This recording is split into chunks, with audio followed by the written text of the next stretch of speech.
Okay, let's talk ham radio.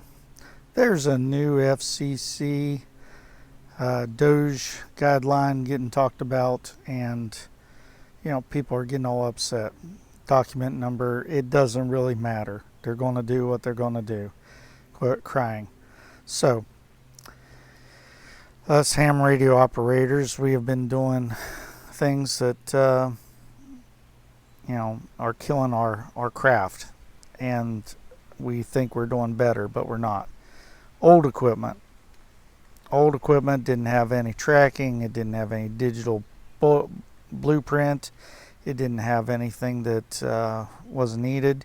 You didn't need a computer to do the radio. It was a good system. It worked well. Nobody's building kits. Nobody's doing anything to help people with lower economic backgrounds to get started in the hobby. I'm just not seeing it.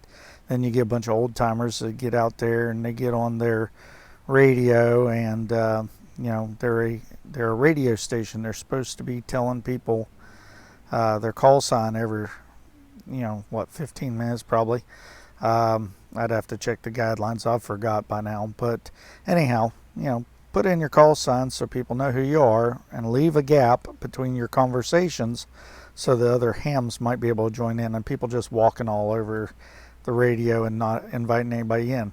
So you got the old radio that's now getting replaced by SDRHTs, Meshtastic, and if people just want to listen, they can buy a cheap software-defined radio, and somebody will have an updated firmware, which mine does have, and I installed it, but it still doesn't have the capabilities it should, like FM on 10 meter, which is a mode. It doesn't have that. So, but you got the old Heath kits and the Tentecs and the Amicos and things of that nature that were bands and privileges that were used. Now AM's not used like it was.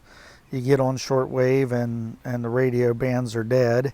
The ITU does nothing for the piracy and enforcing any radios that are jamming other signals.